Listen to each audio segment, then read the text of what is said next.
Likihaw. Sobrang nakakabigo ka na talaga. Inay, huwag kang umiiyak. Masama si Papa. Zhao Ying, Xiao Bao. Hindi na ba sila nandito noon pa?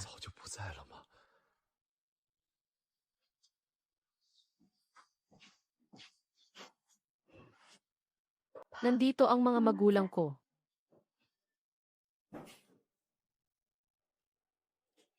Mayo 4, 1,990. Hindi ito panaginip, nandito na ako. Sa nakaraang buhay, naghirap ako para mabayaran ang utang sa sugal. Pinipilit niyang magtrabaho ang asawa sa lungsod para mabayaran ang utang. Lubos ang pag-asa na nagsisisi sa kanyang asawa na magpakamatay sa dagat. Bukas ng gabi ay magkakaroon sila ng problema.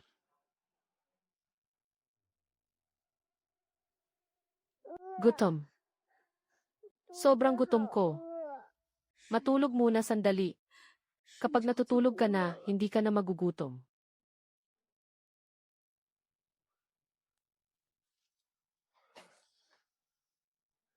Sa buong buhay na ito, hindi ko na kayo papayagang uminom pa ng sobra sa tiyan nyo.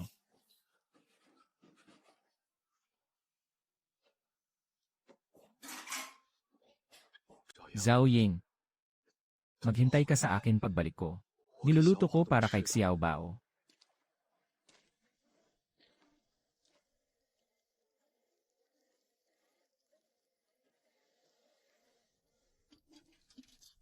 Ito na yun. Ngayon ay walang nakikibahagi. Sa hinaharap, puro pera na ang makukuha.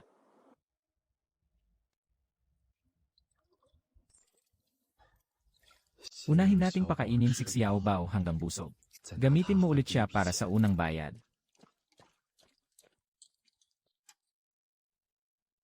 Kailan mo babayaran ang 100 yuan na utang mo sa akin? 3 taon na. Asawa. Siguradong babayaran ko ang pera. Sa mga nakaraang araw lang. Huwag mo na namang lokohin ako sa pagbabayad ng utang. Noon ay hindi ko alam ang aking mga ginagawa. Ngayon hindi ka na magpapabaya sa utang. Tapos na ang lahat, di ba? Pwede mo rin itong dalhin sa bahay para kainin.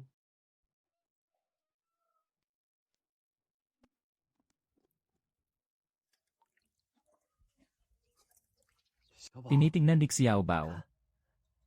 Ang maliit na pugita ay kumikilos. Ang tatay ay malagkit.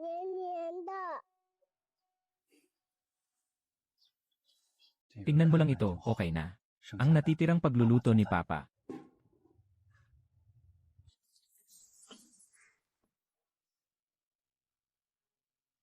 Ang bango ng tatay, nagugutom si Xiao Bao. Dahan ng dahan at mag-ingat sa mainit. Ang sarap talaga ni Dad.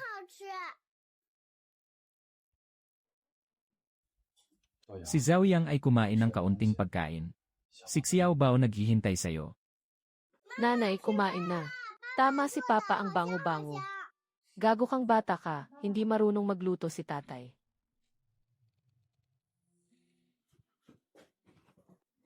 Inay, tignan mo hindi kita niloloko. Kain muna tayo. Mula ngayon, hindi na kita papayagang magutom.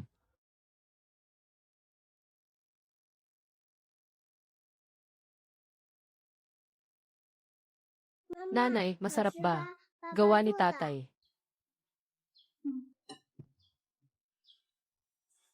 Si Bao ay masunurin. Sa hapon, pupunta si tatay para kumita ng pera at bumili ng candy para sa'yo. Nabili ni tatay si Xiao Bao ng candy. Bibili rin siya ng karne para sa nanay. Hindi pa siya naniniwala sa akin, ayos lang. Kailangan ko munang ipakita sa kanya ang pag-asa. Kuya, wala akong pera. Wala talaga akong kahit 1 sentimo.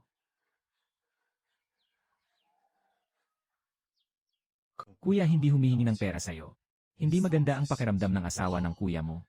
Pumunta ka at makipag-usap sa kanya. Pupunta ako sa syudad para magbenta ng mga bagay at mabilis akong babalik. Huwag ka nang makipag-away sa asawa ko. Hindi na, pangako ko. Babalikan kita para bumili sa'yo ng pinakasosyal na ulo na bulaklak sa syudad. Sige, Xiao Bao, tayo ay pupunta sa syudad para bumili ng candy. Babalik agad ako. Maniwala ka na sa huli kong pagkakataon.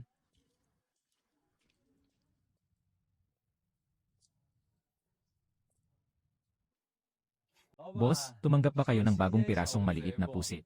Tignan mo, lahat ng ito ay bagong dating at pere-parehong laki. Maganda ang kalidad. Magkano ang balak mong ibenta? Magbigay ka ng makatwirang presyo. Kung maganda ang pagkakagamit ko, maaari pa kitang bigyan ng regalo. 9 sentimos kada kilo na timbang.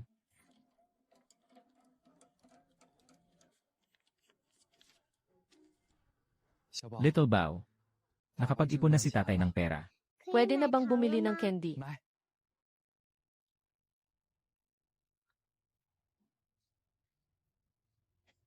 Daddy, tikman mo lang muna, konti lang. Ayaw kumain ni Papa. Si Bao kumain. Uwi ka rin para pakainin si nanay.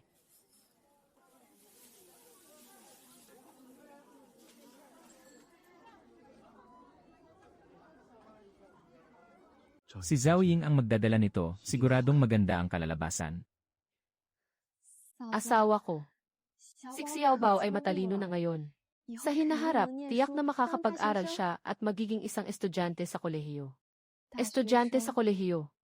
Si Xiao Bao ay isang batang may masalimuot na kapalaran.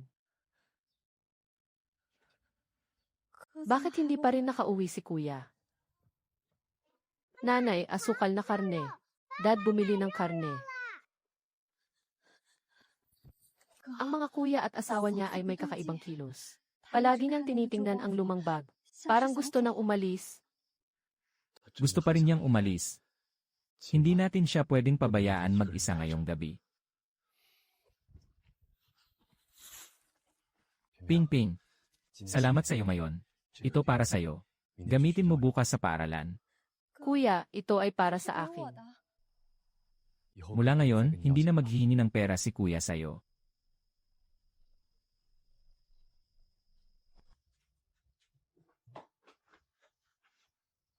Nanay ay kumakain ng candy. Tamis na binili ni tatay.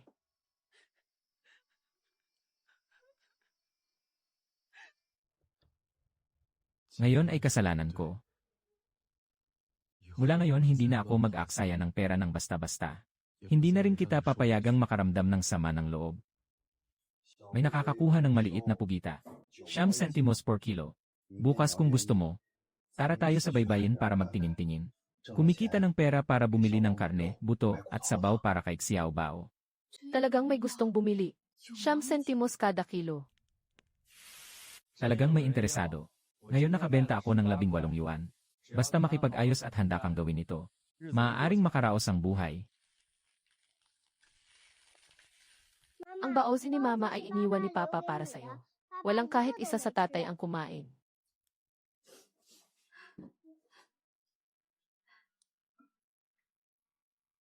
Kain din si Xiao Bao. Ito para sa'yo. Hindi ko alam kung gusto mo o hindi. Hindi ko maintindihan ang ginagawa mo ngayon. Huwag kang masyadong magmadaling maniwala sa akin. Tingnan mo kung ano ang gagawin ko mula ngayon. Basta magstay siya ngayong gabi. May pagkakataon pa bukas.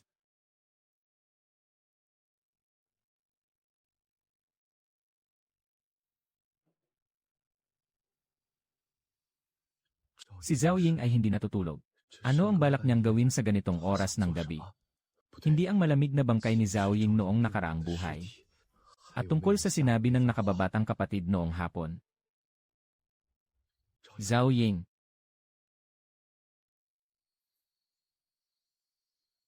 Talaga siyang hindi na kaya pang tiisin.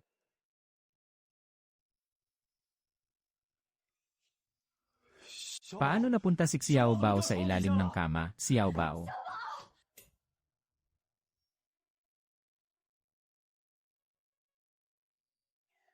Dad, Xiao Bao did not fall. Walang problema, tatay, nagkamali lang siya, sige na. Xiao Bao.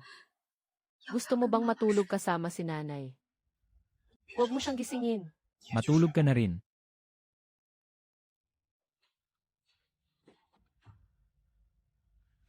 Bago bukas. Kailangan kong ipakita sa kanya na may pag-asa pa.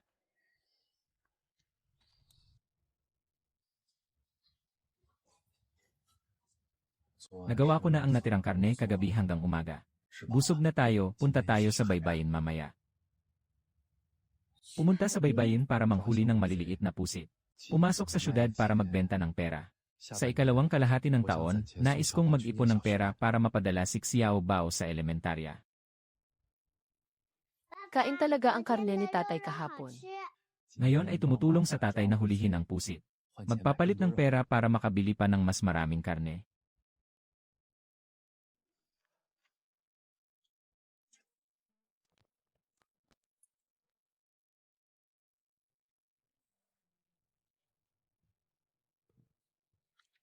Huwag kang maglakad-lakad ng basta, Xiao Bao.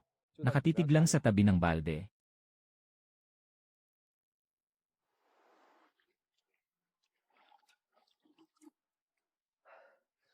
Tama na, umuwi na tayo para kumain. Mamayang hapon papasok sa syudad para magbenta.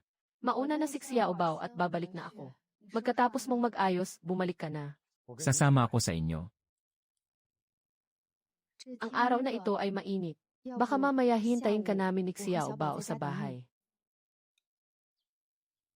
Hindi pwede, magkasama kaming pamilya ngayon lang pupunta.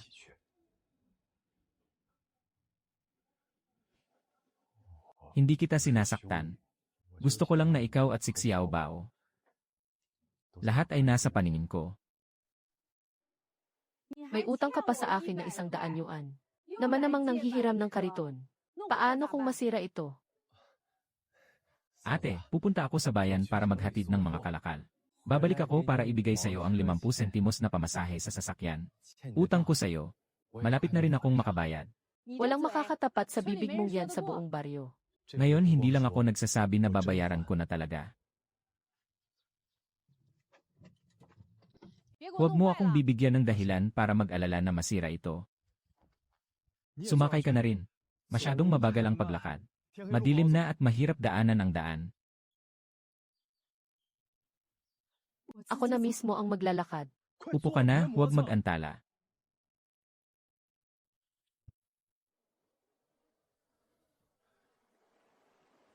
Hindi ako galit sa iyo, umupo ka ng maayos.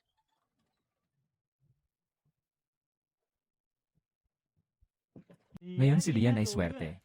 Nakakuha kami ng isang malaking isda na higit sa 20 jin sa baybayin. Si Lian na ito, sa nakaraang buhay, nadala ng demonyo at sumama sa kanya sa mga kalokohan. May utang pa siyang 3,000 yuan sa sugal. Siya ang nanghikayat sa sarili na paalisin si Zhao Ying para magtrabaho at bayaran ang utang. Sa huli, si Lian ay walang kwenta. Noong nakaraang buhay, palagi akong natutulog pagkatapos uminom. Hindi alam ni Zhao Ying na nag-ihaw si Lian sa baybayin. Walang nagsabi sa kanya. Pagkatapos maibaba ni Zhao Ying, walang nakakita man lang ng anino ni Lian. Kung susundin ang tama, dapat nasa tabi si Lian sa baybayin noong tanghali. Sigurong makikita si Zhao Ying. Paano maaaring panoorin na lang siyang isusubo sa tubig nang hindi kumikibo? Maliban na lang.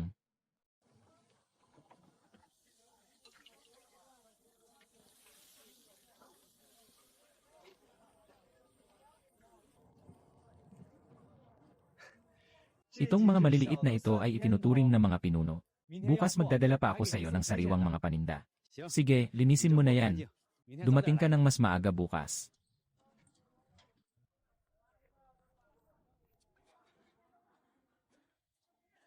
Mama at Papa ang galing-galing nila.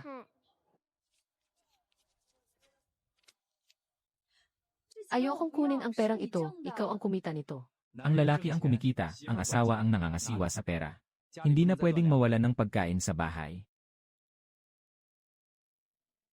Hindi ka pa kailanman ganito noon.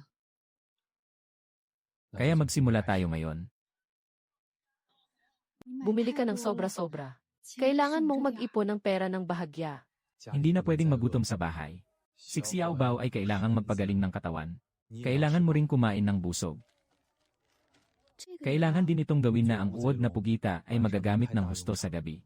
Alaynan, Ang pagkain ng beef noodle soup ay masyadong mahal. Kumikita na tayo ngayon. Nabusog na ang buong pamilya.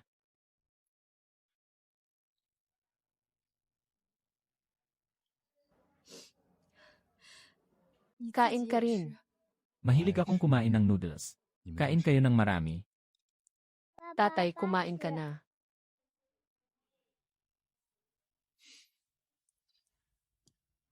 Masaya si Papa.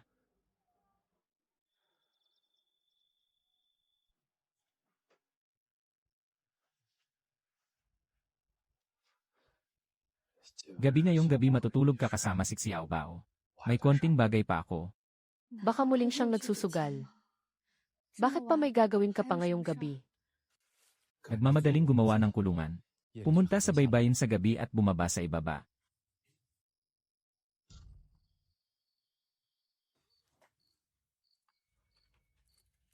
Akala niya naglalaro na naman ako ng sugal. Malalaman niya bukas ng umaga.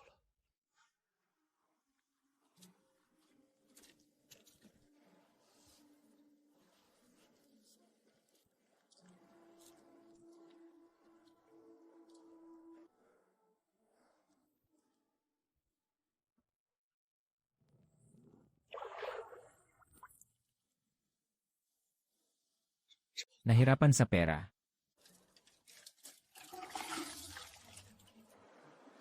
Basta't kumita lang. Kahit gaano pa kahirap, sulit pa rin.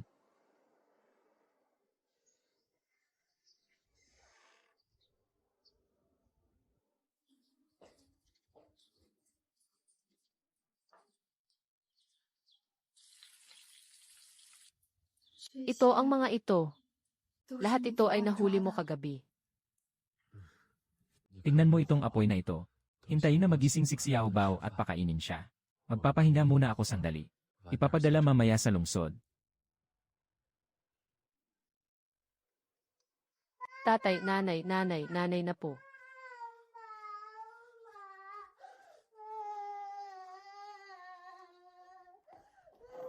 Zhao Ying, huwag ka nang magtago. Si Li Ke ay may utang sa akin na 3,000 yuan. Kailangan nating linawin ang usaping ito ngayon. Huwag kang lumapit. Maghintay na lang tayo hanggang muling magising si Like para pag-usapan. Hahayaan niyang magising. Alam niya mismo sa loob niya ang utang ko sa kanya.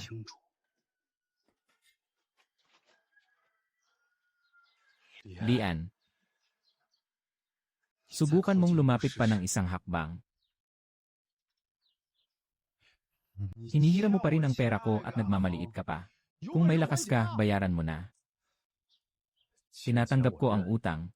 Pero pumasok ka sa aming ospital at pinatatakot ang asawa at mga anak ko. Hindi ito tungkol sa pera.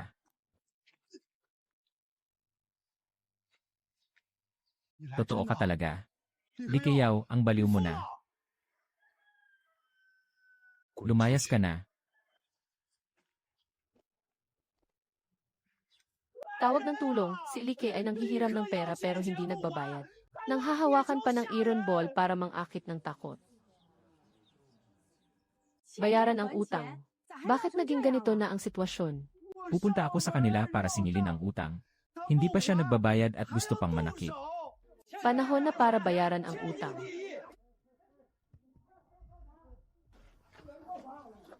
Huwag kang matakot, nandito si Papa.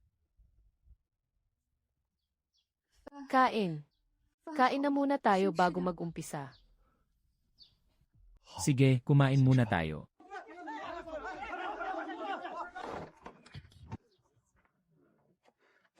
Siya ang nanggulat sa akin gamit ang pala. Pinagsama pa niya akong nasaktan. Bro, hindi pwedeng ganito na lang ang ituring ngayon. Hindi nagbabayad ng utang at nananakit pa sa aking kapatid. Ngayon kailangan mong magpaliwanag. Una munang tanungin ang iyong kapatid. Anong gagawin mo sa loob ng aking ospital mayong umaga? Huwag kang basta-basta magsinungaling. Pumunta lang ako para maningil ng utang. Pwede akong manghutot ng utang. Hinuhuli ko ang asawa ko na ayaw umalis para lang manghutot din. Kahit na may mali siya, hindi ka rin pwedeng makialam. Hindi ako gustong manakit. Sino ang naglalapit sa asawa at anak ko? Nandyan lang. Pupunta ako kay kapitan ng baryo para ipaliwanag ng maayos ang nangyari. Anong ginagawa nila? Naharang sa pintuan nila sa gitna ng araw. Bakit parang hindi pa sapat ang gulo para sa inyo? Mag-back up kayo, may utang na kailangang bayaran, may problema kailangang pag-usapan. Sino ang nagpaipit sa inyo sa pinto? At kung hihingi ka ng bayad, kailangang may alituntunin din. Hindi pwedeng pumasok sa kanilang bakuran para mang-istorbo ng mga babae at bata. Punong barangay. Ganito na ang itsura ng aking binti. Unang tingnan ang binti. Ako na bahala sa pera. Li Keyang, huwag mo ring akalain na dahil tama ka, pwede ka nang magpasikat ng basta-basta. Kung may utang, hanapin ang paraan para makabayad. Huwag basta-basta gumamit ng pala. Pag nagkaroon ng malaking gulo, paano na ang asawa at mga anak mo? Tio, alam ko. Binastos kita ng harapan para hindi na makisawsaw siyan, pero ang totoo niyan ay gusto lang niyang magpasikat. Dapat mong alam sa sarili mo kung ano ang totoo. Naiintindihan ko. Ibabalik ko ang pera. Hindi na rin ako muling haharap sa kanya. Mag-ingat kayo sa pintuan nitong mga nakaraang araw. Kung may problema, tumawag ng tao, huwag magpilit mag-isa. Salamat, Tio.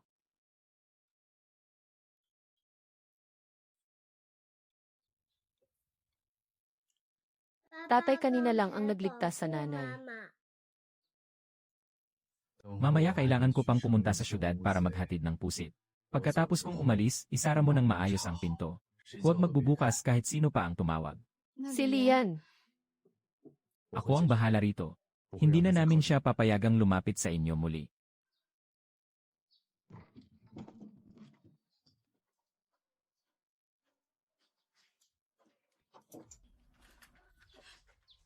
Anong ginagawa mo gamit ang kandado? Si Little Bao ay mahinahon na nakikisama sa nanay niya sa bahay. Dad will come back and bring you something delicious.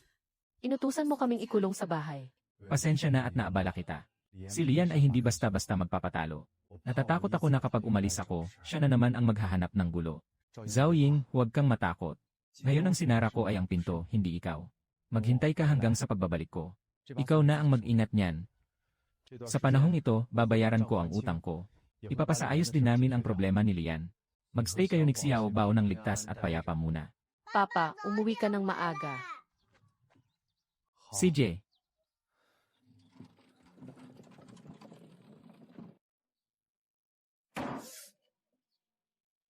Kuya.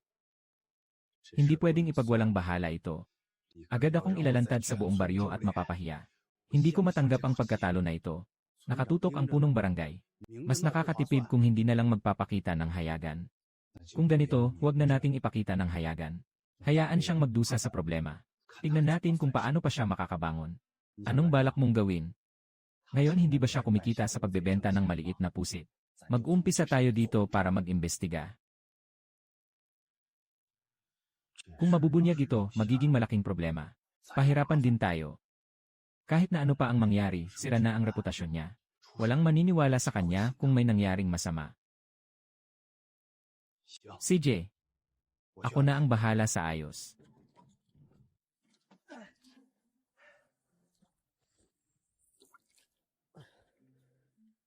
Habang hindi pa nakakaalam ang mga tao sa nayon, kailangang kumita pa ng ilang araw. Hindi lalabas si Lian. Si Zhao Ying at si Xiao Bao ay palaging hindi ligtas.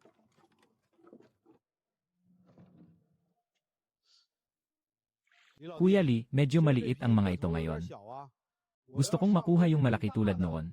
Mga bagay na tumutubo sa dagat ay hindi pare-pareho ang laki. Pero nitong bagong lumabas sa tubig, bago ang lahat, sariwa talaga ito. Mas mahirap ibenta ang maliit.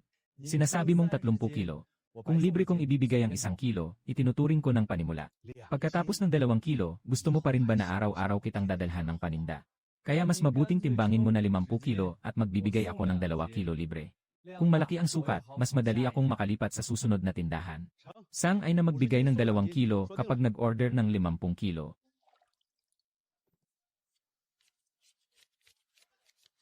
Bukas pa rin magbibigay. Subukan mong pumili ng mas malaki. Magtiwala ka, mas magiging maganda bukas. Bago magbenta, may isa pang bagay na kailangang ihanda kay Lian muna.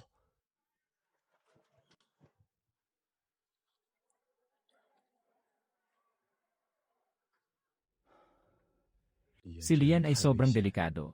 Hindi pwedeng magdagdag ng taba. Kailangan munang maghanda ng patibong. Kumusta, may problema ba kayo? Gusto kong ipahayag ang kalagayan ni Lian sa Ligia Village. Maaaring siyang may kinalaman sa mga nawawalang tao. Madalas pa rin siyang nakikipag-ugnayan sa mga tagalabas. Magsalita ka ng dahan-dahan. Sa araw-araw, nagkukunwaring isang bad boy sa baryo. Madalas makipag-ugnayan sa mga hindi kilala sa likod ng mga tao. Sadyang pinipili pa niyang lapitan ang mga nag-iisa para makipag-ugnayan. Ngayon ay muling pumunta sa bahay ko para guluhin ang pamilya ko. Naaalala ko na hindi ito ang unang beses na ginawa niya ito. Malubha ang mga salitang ito. May ebidensya ka ba? Narinig ko na ang mga balita. Nakita ko na rin siyang ilang beses na kumilos ng kakaiba. Sa ngayon, hindi pa rin makapagbigay ng konkretong ebidensya. Pero hindi siya basta-bastang tambay lang.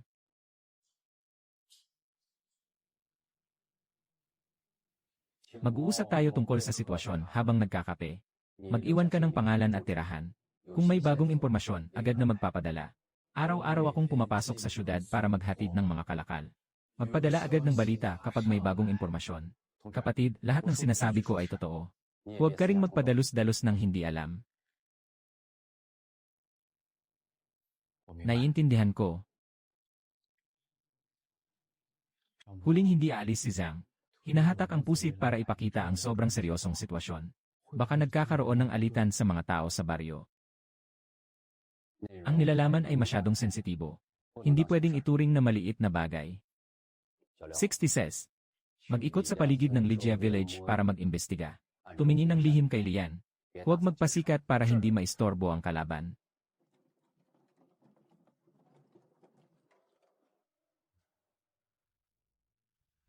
Pakikipag-ugnayan. Ang may-ari ng Seafood City pagkatapos ng 20 taon. Ngayon ay sobrang tahimik na talaga. Nadagdagan na naman ang mga tagahanga. Kung hindi magagamit ang init ng araw, hanapin mo na lang. Lahat ng pera ay nasasayang lang ng walang kwenta. Pwede bang magluto ang boss gamit ang sariling sangkap? Pwede isang ulam bawat piraso. Tulungan mo akong iprito ang mga maliliit na pusit na ito.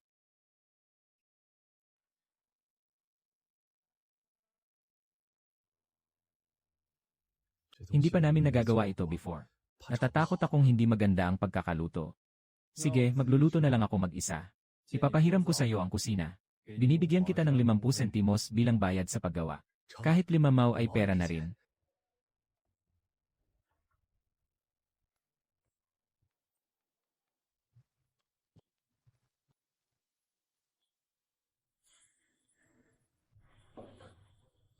Bakit ang amoy nito ang sarap amoyin? Ang bagay na ito ay sobrang amoy ng isda, kaya pinagsama-sama ang mga sangkap para gawing pampainom na merienda. Lalong tumatamis ang loob ng mga bisita habang kumakain sila.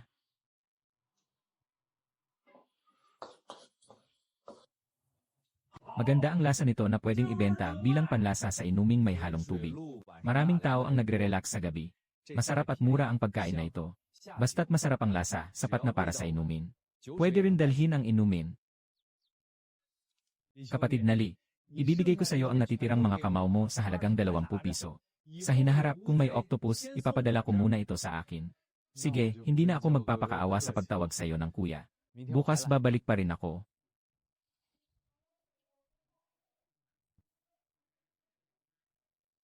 Dalhin mo sa bahay para matikman ng pamilya.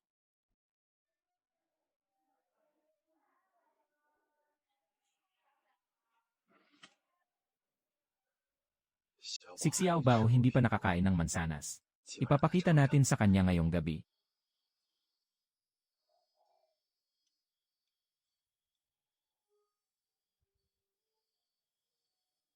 Parang nagbago siya nitong mga nakaraang araw. Talaga bang kaya niyang magbago agad ang sinasabi niya? Huwag masyadong magmadali ang puso.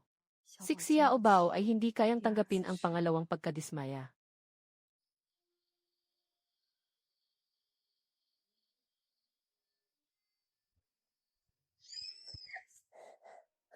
May tao sa labas, ma. Huwag kang tatakbo, nandito si nanay.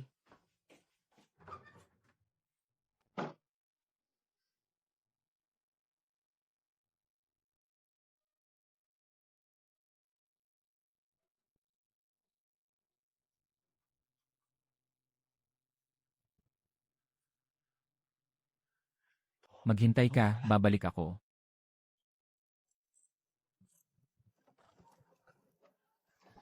Si Papak Xiao Bao ay dumating na. Zhao Yang at Little Treasure. Tatay, sa wakas nakabalik na rin.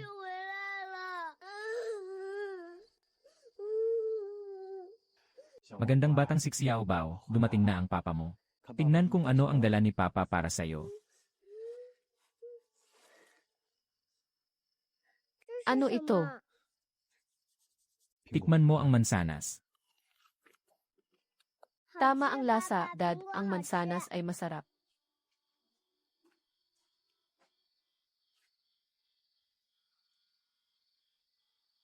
Anong nangyari?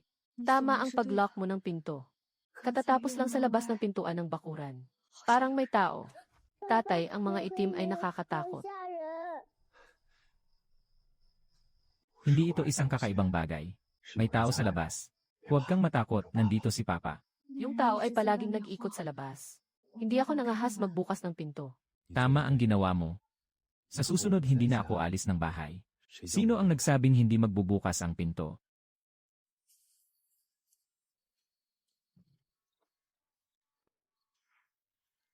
Tatay, may karne na naman.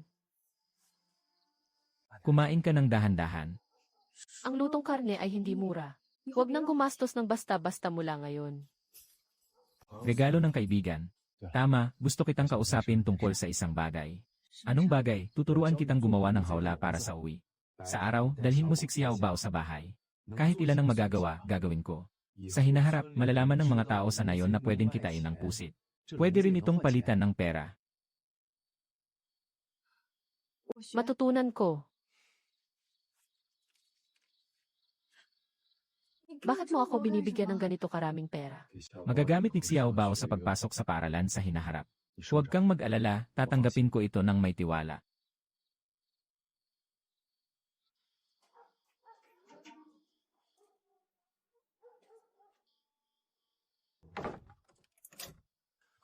Pupunta ako sa kulungan. Natutulog ka kasama si Xiao Bao. Huwag buksan kahit sino kapag nakasara ang pinto.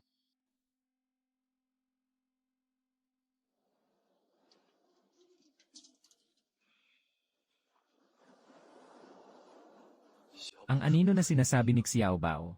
Hindi lang nasa labas ng pinto.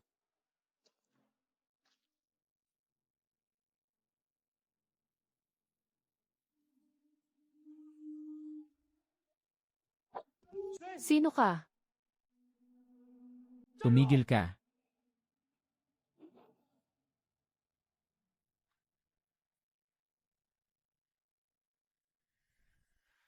Nakamas na nagsasabi na kilala niya ako. Kung sino man ang nakakakilala sa akin na si Lian, baka iba ang tao.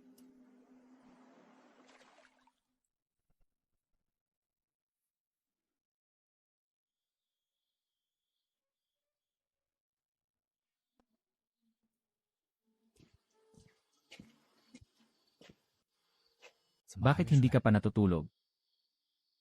Magdagdag pa ng isa. Huwag kang magpapagod pa ng isang beses.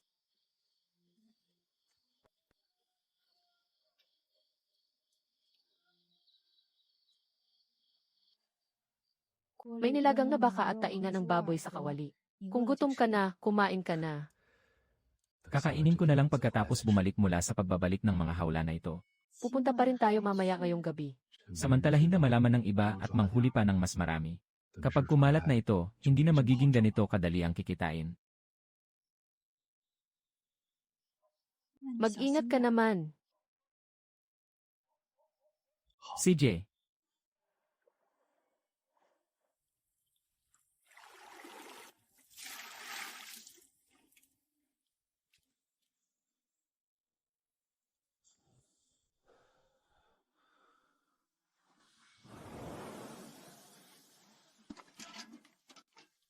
ngayon, kumita pa ng dagdag.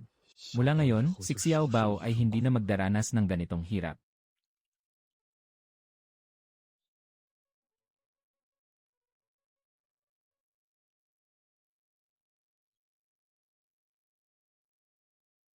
Talagang kayang hulihin ng kulungang ito ang ganitong karami. Walang nahuhuli sa dagat. Ito na ang tamang oras. Magpatuloy tayo sa paggawa nito ng mas marami. Mabilis din babalik sa normal ang mga araw. Kumain ka pa ng marami.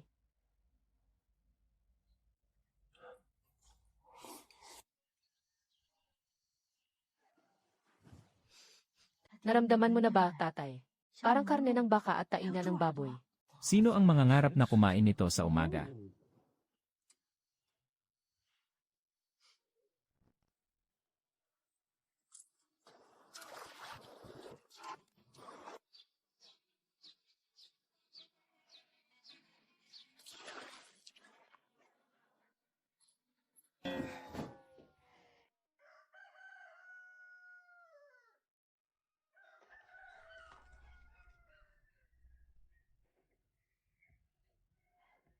Nanay, may dumating na namang bisita sa labas.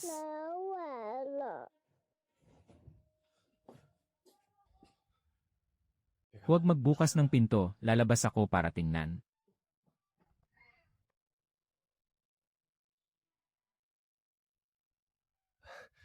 Anong gagawin ni Chelyu ng maaga pa? Nasaan na ang pera sa kariton? 5 mao bawat araw. Sabi mo pa, may utang ka pa sa akin na 100 yuan. Kailangan ko pa ring magpaliwanag ngayon.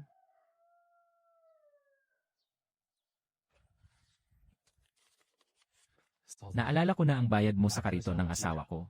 Dito muna ang 10 kuha mo na. Mas marami ay itinuturing na paunang bayad. Ay, naku. May malaking pera na ako sa kamay. Ate, gusto ko pa sanang upahan ng asno nyo. 2 piraso bawat araw. Magdadagdag ako ng 2 piraso ng damo. Hindi pa rin sapat kahit kaunti. Kailangan ng pumayat ang asno, kaya hihirit pa rin ako sa'yo. May isa pang gawain. Pakiusap, tulungan si Kuya Liu. Gumagawa ng ganitong uri ng 25 sentimong bakal na hawla para sa konstruksyon. Susun at dalhin ang nasusunog na bahagi. Gagastos ako ng 5 sentimos bawat material. Magbabayad muna ng kalahati ng sahod. Babayaran muna ang 5 sentimos bawat isa bago ibigay ang bayad. Una na akong kukuha kapag nagawa na ang lahat. Matapos ang bayad, tapusin na ang lahat. Ako na ang bahala sa trabahong ito. Ipapadala ko ang kabayo mamaya para dalhin ka. Ang dami mong ibinibigay agad-agad. Gumastos para bumili ng oras. Ang kariton ay masyadong mabagal. Mas makakatakbo pa ang kariton ng asno ng 1 beses pa. Ang mga bakal na hawla ay makakatulong din sa pagkuha ng mas maraming paninda. Dad, magbebenta pa ba tayo ng pusit ngayon? Nagbenta para ipon ang pambayad sa pag-aaral ni Xiao Bao. Tingnan mo na, boss. Ang 2 puyuan na ibinigay ni Likiao para sa upa ng asno. May bayad pa rin sa'yo sa paggawa ng trabaho. Kaya kung gumawa ng maraming ganitong trabaho gamit ang bakal na hawla sa isang araw. Tama nga, ano bang gagawin sa mga bakal na kahoy na ito? Bahala na kung ano ang gagawin niya sa mga kahoy na iyon. Basta may kita na pera. Malapit nang mabayaran ang utang na 100 yuan.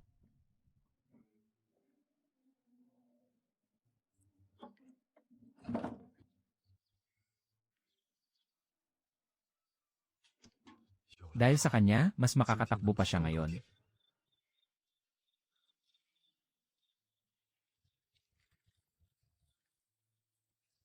Direktang makipag-ugnayan sa mga karinderya at restauran. Hindi pwedeng kumita ang midleman sa pagkakaiba ng presyo. Brothers Lee, nandito ka na. Kahapon, sobrang tumaas ang bentahan ng pusit. Ang mga bisita ay uminom pa ng ilang kahon ng alak. Ngayon, 50 kilo ay sariwa. Ipadala muna sa akin kung gaano karami ang kailangan bukas. Kuya, tulungan mo akong bantayan ang 2 bagay. Mayroon bang mura na bakanting bahay sa bayan? At mayroon bang mga taong mabilis kumilos at magaling gumawa ng mga bagay? Isang babae na maayos magtrabaho kaya kong gawin ito. Tumulong sa paglilinis ng bahay at ilalagay ko ang mga nakaw na gamit ko. Malaki na ang balak mong negosyo. Unahin nating ayusin ang daan. Huwag kang magmadaling umalis. Magluluto ako ng 1 pinggan, turuan mo ako ng kaunti. Tama. Pero sa susunod, kailangan ko nang maghanda ng pambili kapag pumasok ako sa syudad. Haha, kailangan talaga ng bayad. Pumunta ka dito para kumain, binibigyan mo ako ng respeto.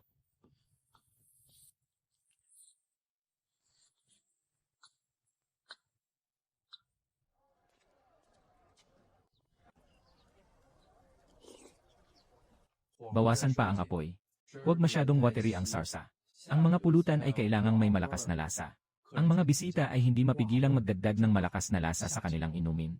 Kapatid na Lee, mas epektibo pa ang mga salitang ito kaysa sa 6 na buwang pag-isip ko. Kuya Jiao, kung ilalagay mo pa ito sa akin ulit, baka mahiya na akong bumalik next time. Kung hindi mo tatanggapin, baka mahiya ako.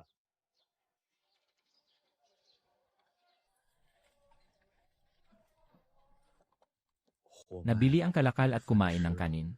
Kailangan nang pumunta sa ika-6 na pintuan para maghatid ng bagong impormasyon.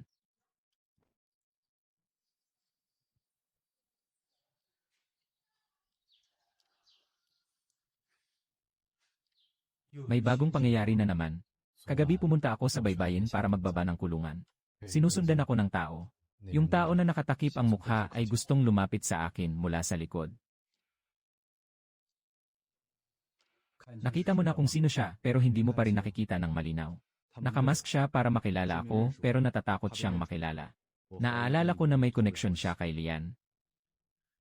May matagal na kayong ugnayan ni Lian. Mayroon din kaming nalaman tungkol dito. Inamin ko na may alitan ako sa kanya. Ngunit ang paglalahad ko tungkol sa kanyang kalagayan ay hindi para sa personal na galit. Kung ang taong iyon kahapon ng gabi ay lumapit sa akin, baka sa susunod ay sasalakay na sila sa aking pamilya. Naka-assign na kami ng tao para alamin ang sitwasyon ni Lian. Sa ngayon, walang direktang ebidensya. Pero magpapatuloy kaming magbantay. Isais mo rin. Huwag mong pilitin ang sarili mo. Naintindihan ko ang mga palatandaan, agad akong pumunta.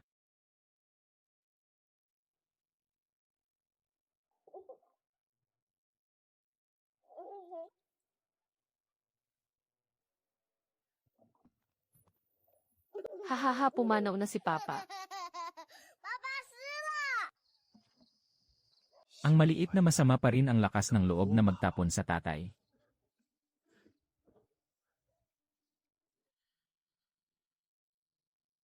Dalhin mo si Xiao Bao sa loob ng bahay.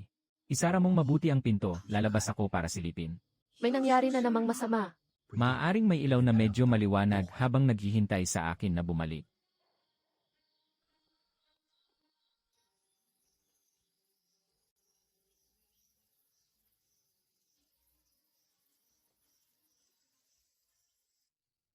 Lian, kumusta na ang sitwasyon dyan na sinabi mo?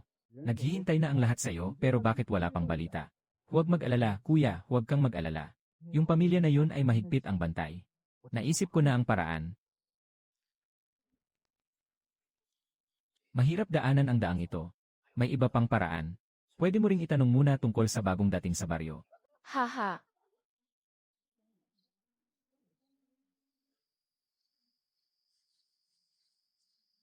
Totoo nga sila. Si Zhao Ying ang hindi nag-iisa na nakatutok sa kanya.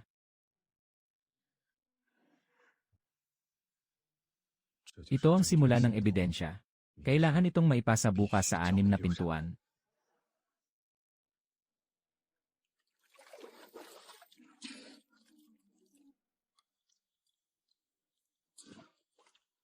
Kahit isang piraso pa ang kikitain, mas lalakas ang iyong loob. Isang karagdagang pahiwatig. Mas maagang isumite sa 6 na pintuan para imbestigahan.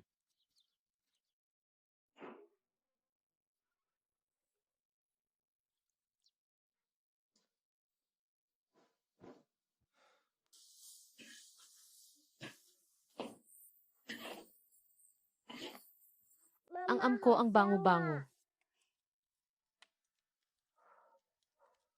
Huwag masyadong mainit ang pagluluto.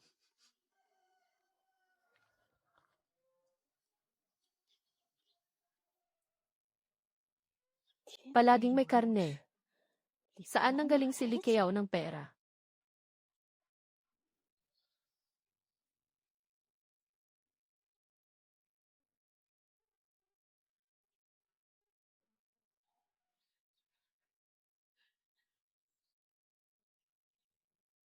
Liketao, anong meron sa loob ng sasakyan mo?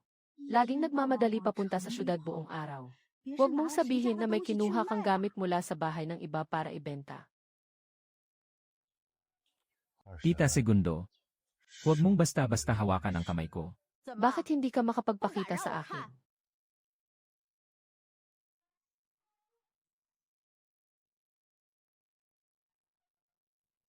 Tatay.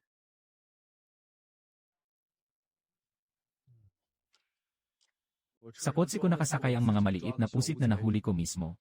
Ipapasok sa lungsod para ibenta sa malaking karinderya. Kung ayaw mong paniwalaan, pumunta na tayo sa bahay ng punong barangay ngayon. Buksan ang sako sa harap ng buong nayon. Sino ang nakakaalam kung totoo o hindi ang sinasabi mo? Nakita mo ng malinaw. Hinuli sa baybayin ng buhay. Hindi ito ninakaw. Hindi rin ito ninakaw.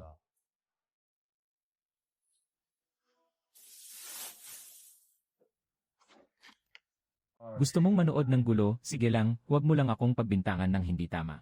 Kung gusto mong manood ng gulo, sige lang. Huwag mo akong pagbintangan ng hindi tama. Kailangan ko pang pumasok sa syudad para sa mga seryosong gawain ngayon. Sino ang nagpapabagal sa akin para kumita? Pupunta na lang tayo sa harap ng punong barangay para sabihin ang tungkol sa panghuhuli ng pusit gamit ang lambat. Kapag nalaman ng iba, matutuldo na ang kabuhayan na ito. Sinasabi ni tita na ayon sa konsensya niya. Kung may nawala sa bahay niyo, pumunta sa 6 na pintuan para ipaliwanag ang sitwasyon. Huwag mong hadlangan ang daan ko kung hindi naman ninakaw. Abala ako ng husto. Sandali lang.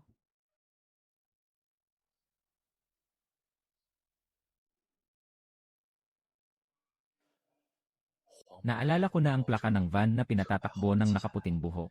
Sinasabi rin ni Lian at ng kanyang mga kapatid. May mga galaw na mangyayari kamakailan. Sigurado ka ba ng walang duda? Kamakailan ay tiyak na hindi sila mapakali. Kung kailanman makakatulong sa atin ang impormasyong ito, magiging malaking tulong ito. Naghahatid na naman sila ng pusit. Kumusta na ang lasa ng iyong uod na pating? Si Lee ay may oras. Ako ang magpapakain sa'yo. Subukan mong pumunta sa malaking karinderya sa tabi Binhe Park. Lahat ng paninda nila ay galing sa akin.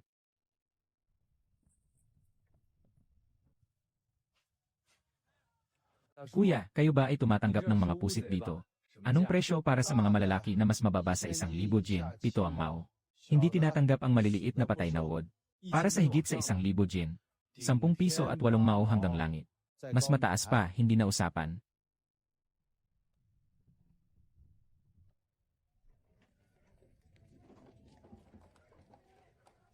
Kaya nanili ang iyong kapatid na lalaki. Sa pagkakataong ito, 60 kilo. May balita na tungkol sa bagay na pinakiusapan mong itanong sa akin. 5 o 4 na masisipag na babae na mabilis kumilos. May isa pang angkop na bakuran na maaari nating tingnan.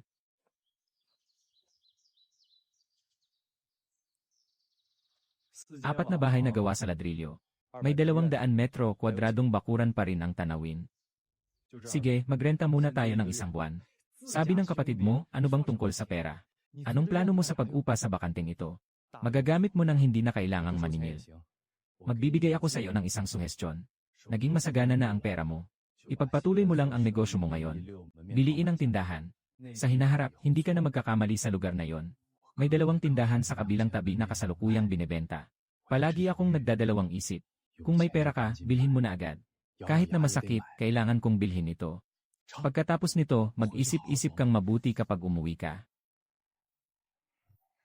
Ang bahay ni Liuer. Huwag mong basta-basta hangarin ang 2 yuan lang. Kung sakaling dumating ang mga pulis upang mag-imbestiga sa baryo, huwag mong sabihing hindi mo maintindihan ang alagang asno at kariton ninyo. Si Likeo ang iyong nakababatang pamangkin na lalaki, di ba? Ikaw na asawa ng iyong bayaw.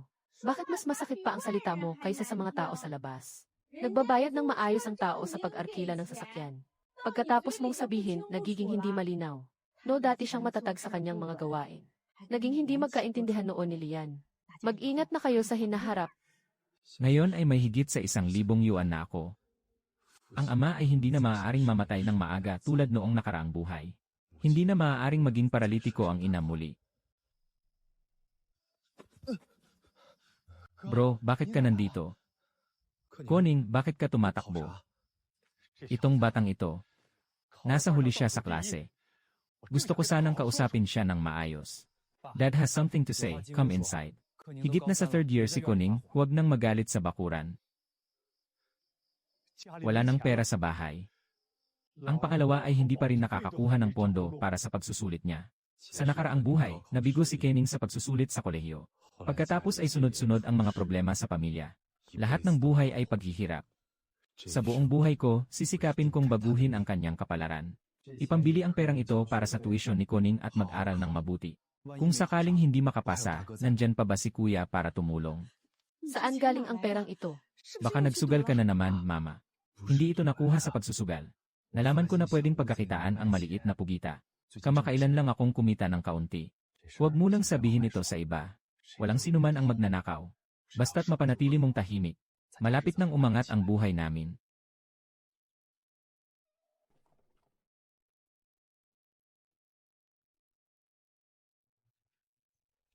Yung taong kaharap kanina. Mataas ang katawan at mabilis ang galaw. Nakaumbok sa baywang. May isang pakiramdam ng panganib sa kanyang katawan.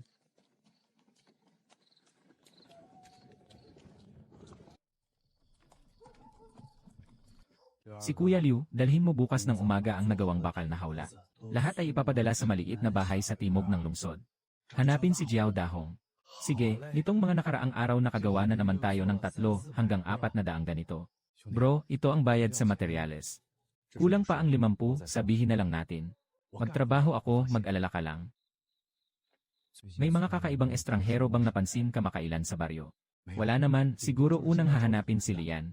Kayo, nakipag-away ka sa kanya noong nakaraang beses. Kailangan mag-ingat. Dahan-dahan kang kumain, baka maapoy. Kumain ka na, tatay, ang bait mo talaga. Bukas kakainin ko pa rin ang paa ko. Kunin mo itong pera bilang baon. May hawak pa akong nasa kamay ko. Mas marami pa ang utang ko sa kanya kaysa sa pera. Sa panibagong buhay na ito, gusto kong unti-unting mapainit ang kanyang puso. Kunin mo na lang ito. Pagkatapos nitong abala, dadalhin kita sa syudad para bumili ng bagong damit. Kamakailan lang ay hindi mapayapa ang baryo. Mag-ingat kang dalhin si Xiao Bao at huwag masyadong lumabas. Si Lian ay hindi mapakali.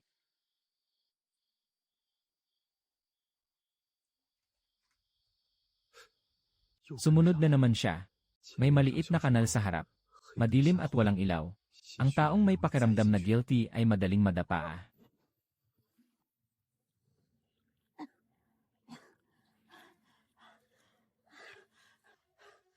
Ay naku, Likiao. Walang hiya ka. Gusto kitang takutin hanggang sa masira ang katawan mo. Tita, akala ko may magnanakaw na naman. Bakit hindi ka magsasalita at susunod sa akin sa kalagitnaan ng gabi? Ano ang balak mong gawin? Ay naku, si Gifang na pala ito. Bakit ka nagmamadaling tumakbo sa gitna ng gabi? Mukhang nahulog ka na sa hukay mo mismo.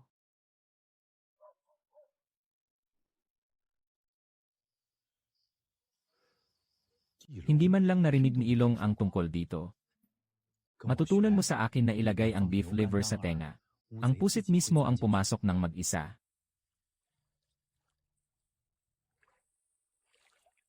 Bro, sobra-sobra na ito. Siguro ilang kilo ito sa isang kulungan. Ele, tahimik lang. Huwag hayaang marinig ng iba. Koning, nakikinig ka sa tatay ng kuya mo. Si Zhang Gifang ay hindi magpapatalo ng basta-basta. Kailangan kong makaalis agad sa pangingisda. Panghuli at magbenta ng pusit ang buhay. Kayo ni Koning ang mauuna sa paghawak.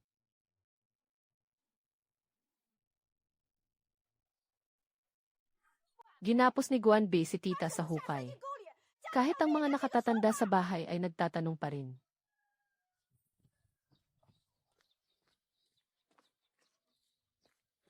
Ikaw ang sumunod sa akin noong kalagitnaan ng gabi ng ika-20 na anibersaryo.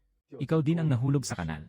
Kung talagang gusto nating mag-ayos, sabihin natin ng malinaw sa harap ng punong barangay. Huwag muna siyang pansinin. Kailangan pa rin mamaya. Pumunta sa palengke ng wholesale. Isang gabi, 1,050 libra ng pusit. Kumikita ng 840 piso. Nakakagaan ng loob ang hawakan ng pera sa kamay. Kapag may problema, umiiyak lang. Hindi rin masusolusyonan ng iyak ang problema. Tatay, may sinasabi kang mahalaga. Huwag kang mag-alala. Sa totoong mahalagang sandali, ako pa rin ang unang nag-aalaga sa iyo, ang nanay ko. Lolo. Tito Segundo, kayo'y pumunta dito dahil may kailangan kayo, hindi ba? Paano mo magagawang takutin ang iyong ikalawang tiyahin? Iyong tunay na ikalawang asawa.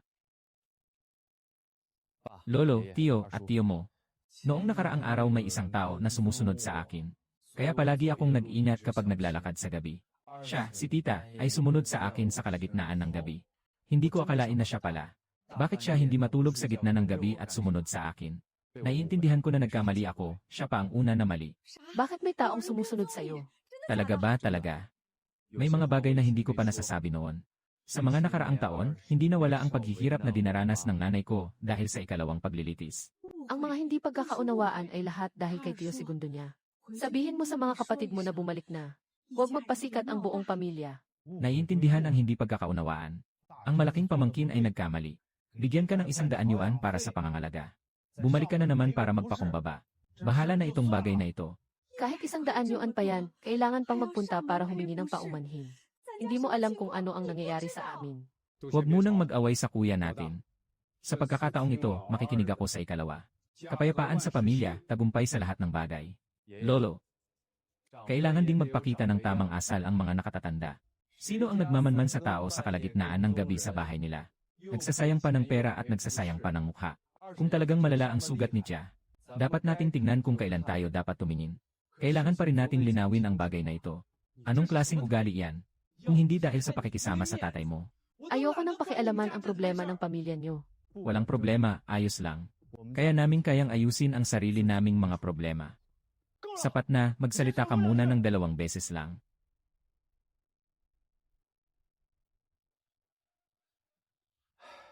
Kayong dalawa niyaw.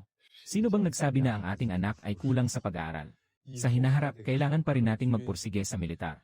Ang mga nakatatanda ang magtuturo sa mga bata. Magtiis ka lang, Papa, huwag kang mag-alala. Ang anak ninyo ay hindi hamak sa iba. May tunay na problema. Ang nagbibigay ng pera at tulong ay ang anak mo, hindi ang pamangkin mo. Kayaw, kumita ng sobrang bilis. Baka ibalik mo ang 100 para kayin ng panggastos niya. Sa ikalawang kalahati ng taon, dapat na rin pumasok na si Xiao Bao, inay. Huwag mong sasabihin ito. Ngayon gabi, nakagawa na naman ako ng maraming kulungan. Meron pa rin tayong pera bukas.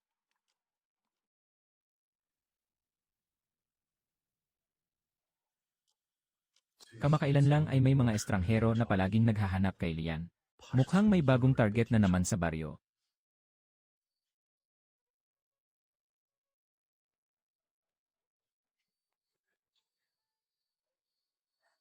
Nandito na si tatay. Pwede na kayong kumain. Si Xiao Bao ay maayos at mabait sa bahay kasama ang nanay. Naaalala mo ba si Papa? Naisip namin ni nanay na kaming dalawa ni nanay ay miss na si tatay. Talaga bang gusto mo rin ako, mahal?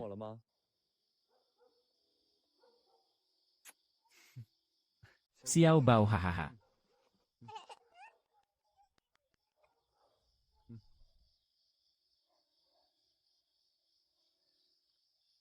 Asawa, pinili ko ito para sa'yo ng espesyal. Ang puti ng iyong balat. Suotin mo itong asul na damit, siguradong maganda ka. Kumain na tayo. Niluto ko ang mga buto at nilagang baboy.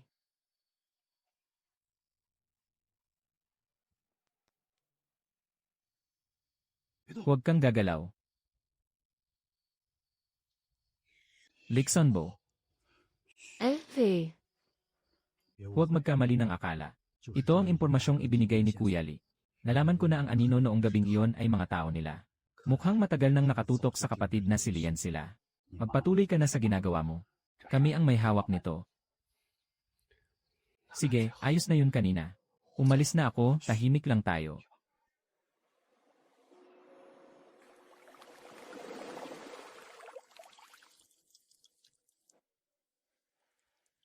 Sa totoo lang, may kakayahan pa rin si Kukyo.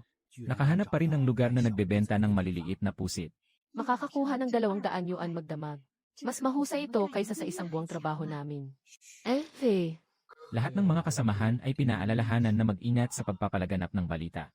Huwag mong basta-basta sabihin sa iba. At saka, sabi ni Keyao na dapat mag-ingat sa pagtitipid at pagkita ng lihim.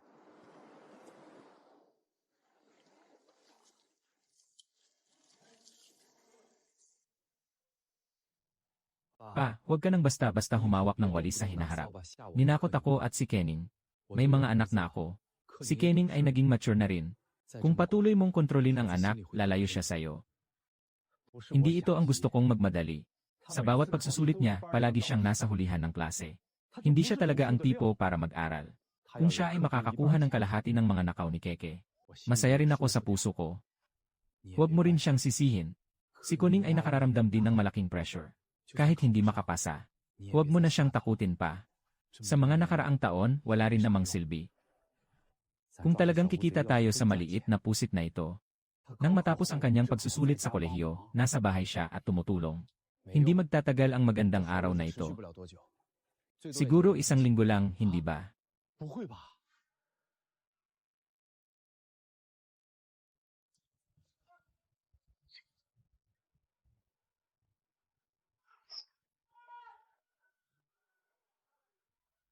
Likayaw, saan ka pumunta kagabi?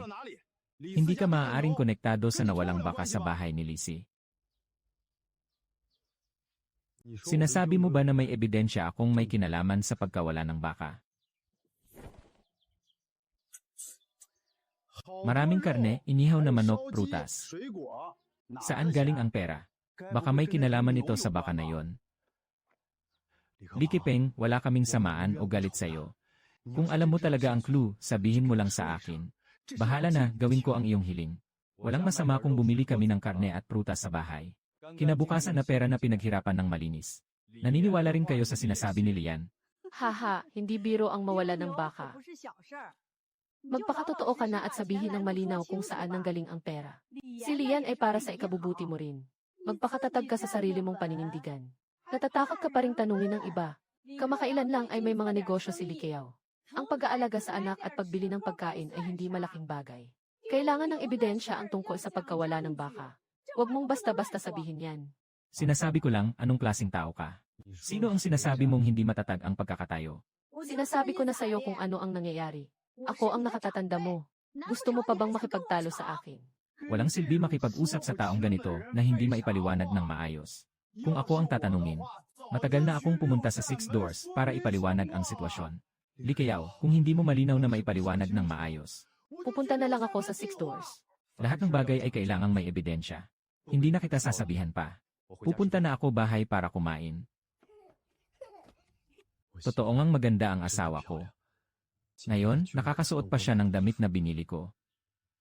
Ibig sabihin ba nito? Sa puso niya unti-unting napapatawad na ako. May problema si Likayaw, magmadali kang sabihin sa pamilya. Bayaran na natin. Si Lizzie ay pumunta sa 6 Gates at nakipag-ugnayan doon. Naghahanap na ang mga pulis para tanungin ka tungkol sa nangyari. Hindi ko naman siya nilapitan o sinaktan. Paano magkakaroon ng problema? Ito ay 300 pesos. Ipagpatuloy mo lang ang pagpapadala ng mga kalakal mo sa lungsod gaya ng dati nitong mga araw.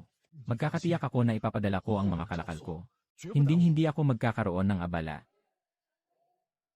Papa, natatakot ako, niyayakap ako ni Papa. Huwag kang matakot, nandito ang Papa mo. Kuyaw, ikaw. Asawa, huwag kang matakot, ako'y matatag kahit anino ay nakatayo sa gilid. Likayaw. Likayaw.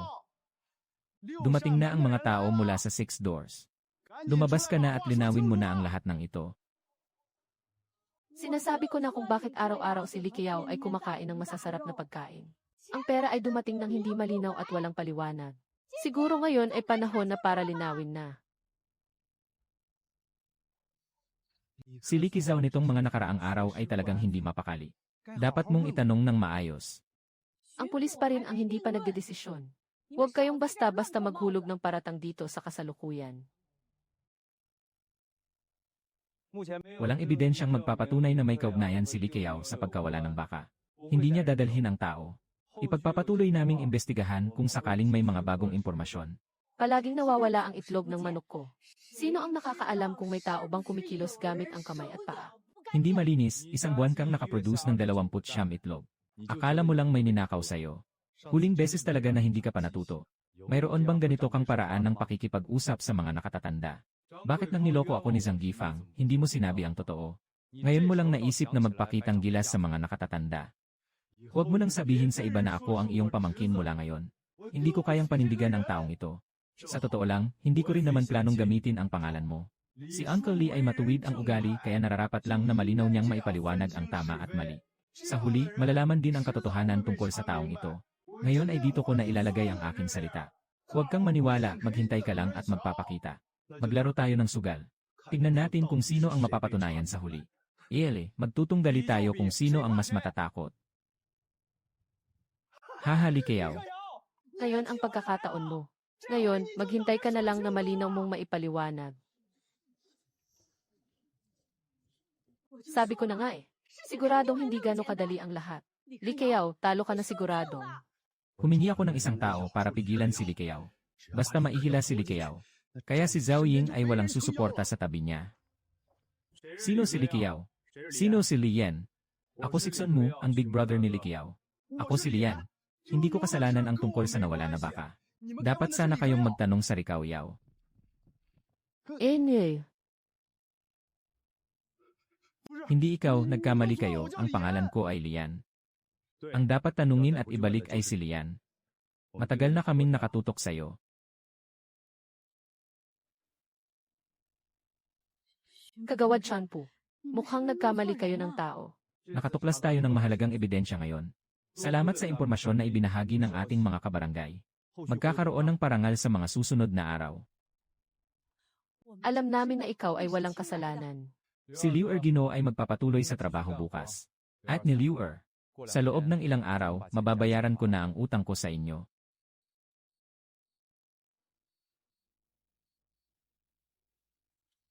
Si Lian ay dinala para imbestigahan tungkol sa kanyang asawa.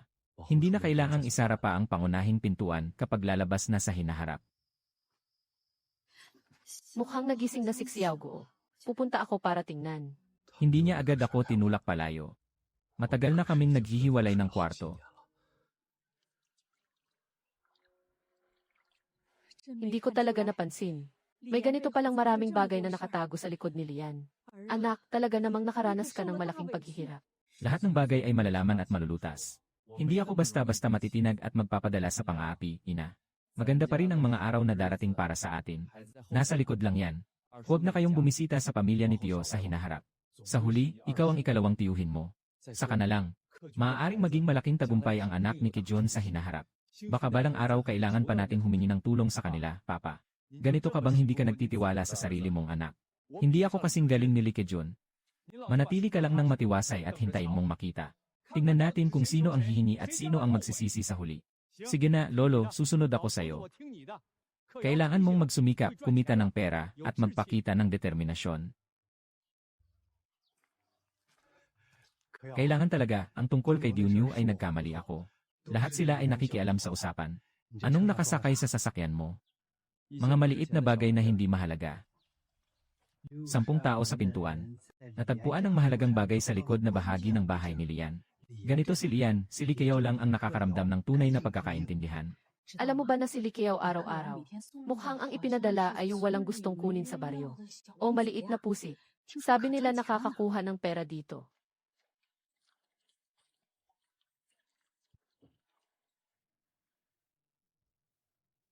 Ang Diyos, ang maliit na pusi talaga ay nakakabenta ng pera.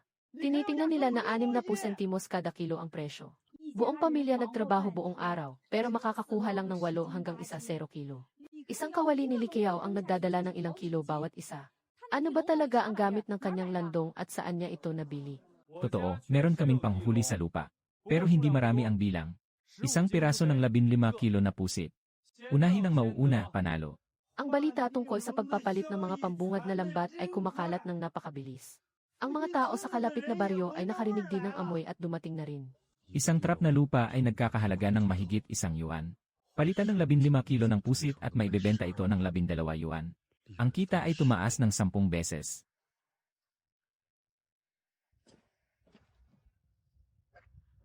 Ay naku, Boss Kiao, naman ay abala na naman kayo. Mas mainam na tawagin mo na lang akong Kiao. Anong may-ari-arian ba o wala? Kuya, pwede mo bang hatiin sa amin ang ilang mga lupaing dragon? Lahat ng mga dragon ay nasa Kayaw. Baka pwede mong itanong sa kanya. Baka nagkaroon lang tayo ng kaunting hindi pagkakaintindihan. Tulungan mo akong sabihin ito sa kanya. Ang anak ay hindi kontrolado ng ama kapag lumaki na. Noong una, ang sinabi ng kanyang pangalawang tiyahin. Tama nga, medyo hindi maganda ang pagkakasabi. Baka naman iparinig mo sa kanya ng personal si Gifang mula sa inyo. Sige na, huwag ka nang mag-alala. Paano nangyari na tinulungan pa nilang siraan ang pangalawang anak noong una? Lumaki na ang bata, hayaan mo na siyang magpasya. Tingnan mo ang ganyang kaliliit mong bagay. Hindi pa rin niya magawa ang simpleng bagay na ito. Si Liong Bin ay sobrang walang pakundangan. Sa hinaharap, ang kanilang pamilya ay magiging mahirap hanggang sa pintuan. Kailangan din nating magpaliwanag ng maayos. Hindi ako pwedeng umalis, kailangan kong pumunta sa labas sandali. Anak, saan ka pupunta? Pupunta ako para ayusin ang bagay para sa'yo. Hindi ako naniniwala dyan. Nandito ba si Kiao sa bahay? Lalapit na si Lolo, pumasok na agad sa loob. Lolo, ang ganda ng kulay ng iyong mukha. Huwag ka nang umalis ngayon. Gabi na, magluluto ako ng dumplings para sa inyo. Kain tayo ng dumplings. Mukhang talagang nakapag-isip ka na ngayon, bata. Naintindihan mo na, asawa ko. Pumunta ka na at tawagin ang mga magulang mo para magluto ng mga siomai. Yongjun, tawagin mo na rin ang asawa mo. Sige, Dad Kuyaw. Alam ko na may hindi ka pagkakaunawaan sa iyong ikalawang uncle at ikalawang auntie. Ang pamilya ko ay nagsasaya at nagsasagana. Ngayon, si Lolo ang magpapasya. Paalisin mo silang kumain ng ilang dumplings. Sang-ayon ang lolo mo. Ang pagkakaisa sa pamilya ay nagsusulong ng tagumpay sa lahat. Ang iyong pangalawang uncle at tiyahin ay hindi maganda ang pananalita. Hindi masama ang puso niya. Ay naku, malaking pamangkin. Tita, diretso lang ang salita, walang masamang intensyon. Magkakasama tayo bilang isang pamilya. Malaki ang gastos ng iyong bunso sa paaralan bilang leader. Ikaw mismo ang nakakahiya na magpanggap. Tingnan natin kung hanggang kailan ka makakatagal sa pag-arte.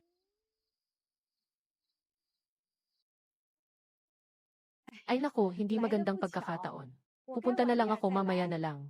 Si Liu Ersao ay umupo na kumain ng dumplings nang hindi kumakain muna. Sandali, babayaran ko na ang utang ko sa'yo. Ang mga anak ng iba ay nag-aral din at gumagastos. Gusto mong gamitin ang lupa para makipagpalitan ng mga pusit. Mas bata pa sina Tio at Tia kaysa sa mga magulang ko. Maghintay magdamag para makakuha ng ilang dekadang piraso ng pusit. Mukhang hindi naman ito mahirap. Walang katotohanan na pwedeng magtagumpay ng hindi nagsisikap. Hindi kayang isulat ang 2 li sa isang tula. Ang babae ay kulang sa kaalaman. Bakit ka nakikipag-away sa kanya? Kayo. Dali mong ihatid ang mga jiaozi kay tito at tita mo. Ayos na, tapos na ang usapan tungkol dito.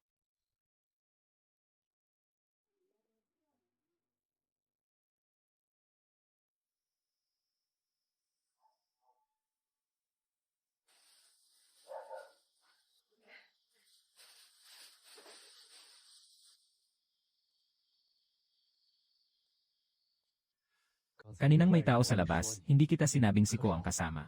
Kahit papaano, pamilya pa rin. Alam nilang nagkamali at nagbago na, ayos na sana. Hindi pa nila kayang baguhin agad. Iabot mo na ang pinggan ng iyong mga gyoza. Akala lang nila madali tayong kausap. Kahit ang lolo mo na nagsasalita, siya pa ang tunay kong ama. Sige na, huwag na nating pag-usapan sila pa, Dad. Magsisimula bukas ang pag-aani ng mga pusit sa nayon, ikaw at ako. Inay, mag-ingat ka. Kailangan kong pumunta sa bayan. Tingnan natin kung maaari pang palawakin ang benta. Magtiwala ka lang, pumunta ka. Sa bahay, nandito ako kasama ang nanay at tatay mo. Huwag mong pipigilan ang mga kabarilan kapag nangungulekta ng pusit. Huwag ding hayaang umutang ang iba. Sino ang may dalang pusit? Bilangin na lang sa kilo ang timbang nito. Naiintindihan ko ito. Hindi pwedeng manloko ng mga kapitbahay at kababaryo. Pero hindi rin natin pwedeng hayaan silang samantalahin tayo. Sang-ayon si Mama. Kami ay nagsusulong ng negosyo ng may katapatan. Tayo rin ay sumusunod sa mga patakaran. Ang puso ng pusit ay mapanganib, ang ginto at 2 paa ay agad na ninakaw. At ang dragon sa lupa. Ang lupa na dragon ay nananatiling pareho. Sa halip, magpapalit tayo ng isang 15 silid na ginto. Walang sinuman ang eksempto. Ganon din si Tio at Tia.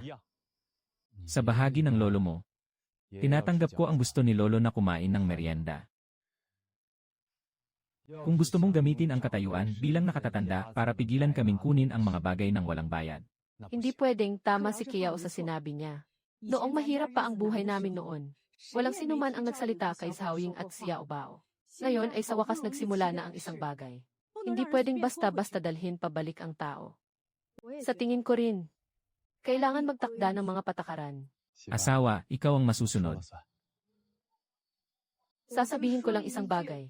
Huwag mong ipasa lahat ng bagay sa akin. Nanay ang may sabi. Sa aming ina nakasalalay ang lahat. Ano ang sinasabi ni Papa? Ang tatay ang responsable sa trabaho at kita. Mag-ingat ka bukas sa daan papasok sa syudad. Magtiwala ka, pupunta muna ako kay Jiao Dahong. Magpatuloy pa sa pagpunta sa ilang mga restauran. Kung mapapanatili natin ang supply ng tuloy-tuloy, hindi na tayo mag-aalala sa benta. Talagang nakakakain ang mga tagalungsod ng ganitong karaming pusit. Ngayon ay nagsisimula pa lang tayo. Kapag nalaman nila na pwedeng gawing pampalipas inumin ito, baka kulang pa ang kanilang makain. Ang pangangailangan ay lalong lalaki. Baka hindi na sapat ang huli sa baybayin para sa mga tao sa baryo. Kaya kailangan kong palawakin ang mga pamilihan. Kailangan din kontrolin ang ani. Bago ilabas sa bayan ang sariwang produkto. Gumagawa ng sarsa ang maliit na tao. Ang natitirang pinatuyo na. Hindi pwedeng umasa lang sa isang paraan. Ang maliit na pusit ay maaari pang patuyuin. Pwede rin gawing dried squid at squid sauce. Hindi lang tayo nagbebenta ng buhay na isda. Kailangan mo pang itago ang mga bagay. Ang utak mo naman, talagang nagkaroon ka ng pag-unawa. Dati akong nalilito, tatay. Ngayon ay iba na. Basta huwag ka nang bumalik sa dati mong landas. Mas matibay kaysa sa kahit ano.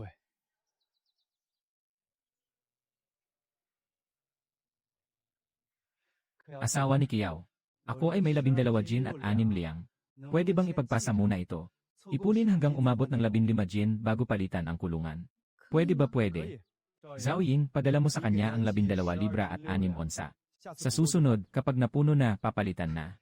Salamat pero huwag mo nang pasalamatan ako. Kung sariwa ang mga paninda ninyo, tatanggapin namin.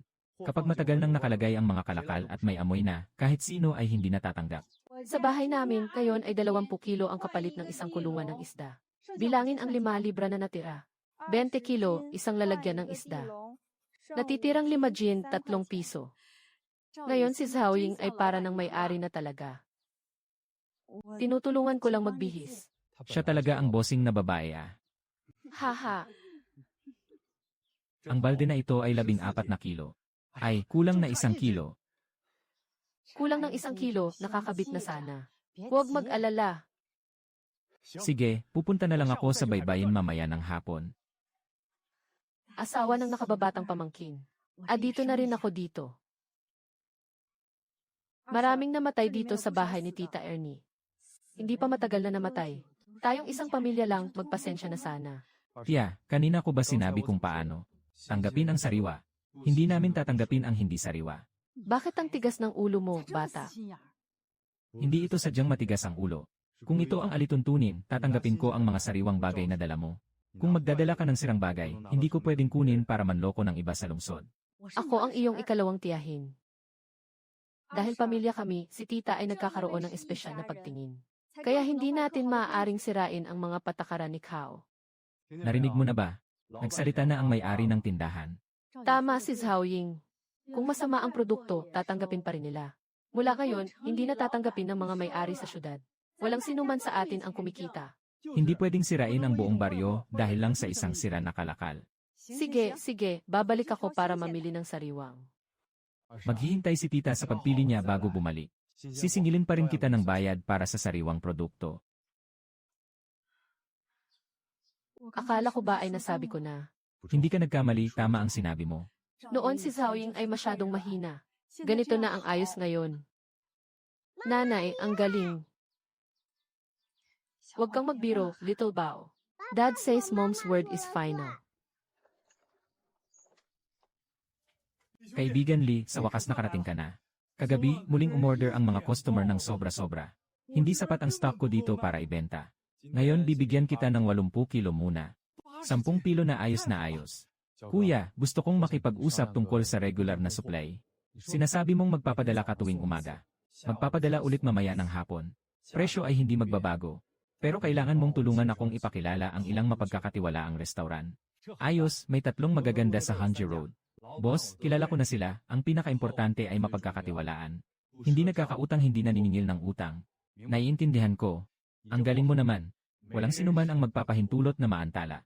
Meron pa. Gusto kong magrenta ng maliit na bakuran. Nagtatayo ng espesyal na kulungan para sa mga uod ng zoo. May balita ka na ba? May isang bakuran. Nalaman ko na ang mga hukay ng tubig at kalan na ginagamit sa paggawa ng tokwa ay mayroon din. Ito lang ay may sira. Walang problema sa butas. Nasaan ang lokasyon? Kalsada ng Lumang Huway sa Timog Kanluran. Ang renta ay 12 yuan bawat buwan. Pumunta ka sa akin mamaya para tingnan natin. Tama ang paraan. Kahapon ng gabi, may isang boss mula sa ibang lugar na kumain sa aking tindahan. Tikman mo na ang maliit mong pusit.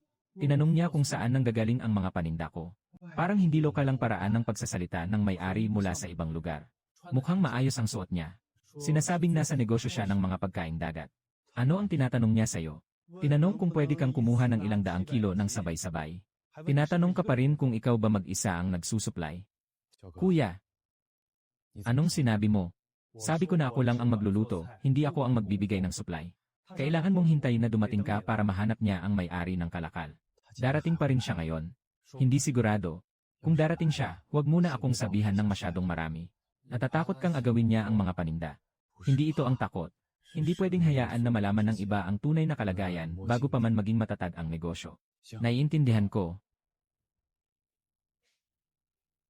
Mayroon na namang bagong palatandaan. Hindi ito isang pahiwatig. Gusto ko lang itanong, mayroon bang konklusyon sa panig ni Lian? Nasa investigasyon pa rin ang kaso. Pero sa ngayon, ang kalagayan na alam natin. Sapat na para pansamantalang hindi siya makalabas. Sige, huwag ka ring magpapabaya.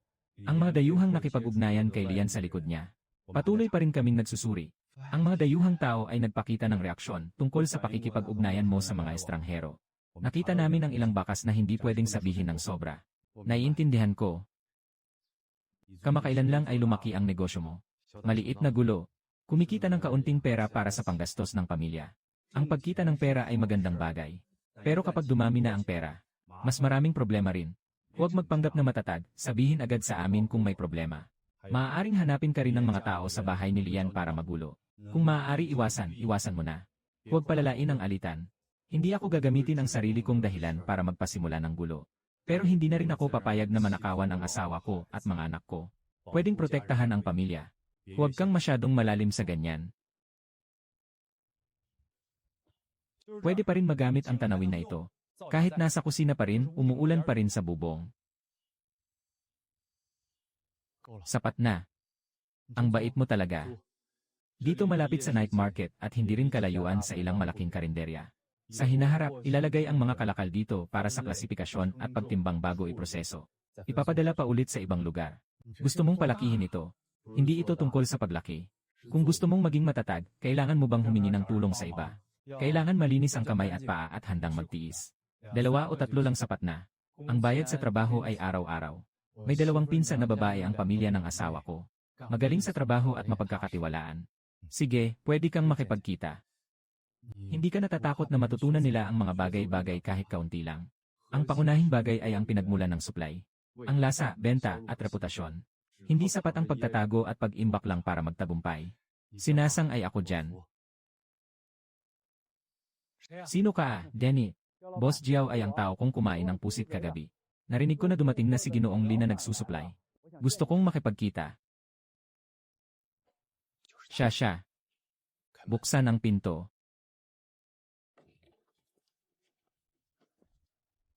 Matagal na kitang hinahangaan, Boss Lee. Anong pangalan ang itatawag sa'yo? Ang apelyido ko ay Tang Zenhai. Nagpapadala ng mga pagkain dagat. Nagbibigay din kami ng supply sa mga restaurant. May kailangan si Boss Tang sa akin. Anak ng tokong mong maliit na isda. Gusto kong kunin ito. Kinuha na. Gaano karami ang kinokolekta mo araw-araw? Gusto kong ang presyo ay tumaas ng 1% kumpara sa ngayon.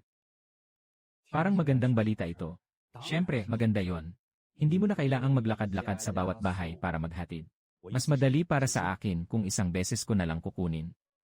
Paano naman ang pakikisalamuha dito? Mag-iwan ka pa ng kaunti para sa kanya. Big head, ibigay mo sa akin. Boss Tang, medyo hindi ito angkop mayon. Kasi negosyo ito. Sino ang magbibigay ng mataas na presyo, siya ang makukuha ng produkto. Boss Tang, hindi ito nagagawa ng isang tao lang. Ngayon maraming nakikita sa baryo na kumikita sa pamamagitan ng pakikipag-ugnayan sa ganitong paraan. Mas maganda kung kolektahin mo na lang lahat. Kukunin ko ng sabay-sabay. Kung sakaling magbaba ka ng presyo sa isang araw. Paano nangyari na tumaas ng 1% ang negosyo ngayon? Baka bukas bumaba pa ng 3%. Sa oras na yon, lahat ng mga residente ay magdadala ng pusit sa akin. Muling akong naipit sa'yo. Paano ko makakausap ang mga kababayan tungkol dito? Boss Lee hindi pa matanda. Mas malayo ang naiisip niya. Naranasan ko na ang kabiguan dahil sa pagiging makitid ang isipan. Ngayon ay hindi na matapang na tumingin lang sa pera sa harap. So ang ibig mong sabihin ay hindi ka makikipagtulungan. Ang pakikipagtulungan ay maaaring magtakda ng tiyak na dami at presyo. Sa ngayon, hindi pwedeng isara ang aking pinagkukunan ng supply.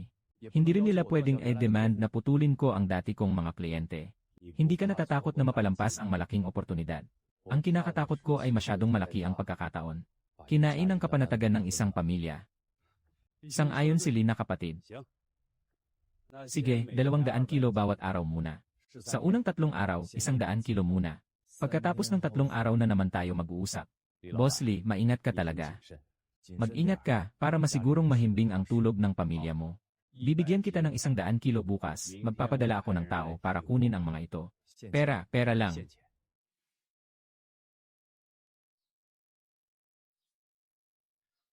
Boss Lee, magpapatuloy pa rin tayong magkikita-kita. Hanggat hindi magbabago ang mga patakaran. Magpapatuloy ang negosyo.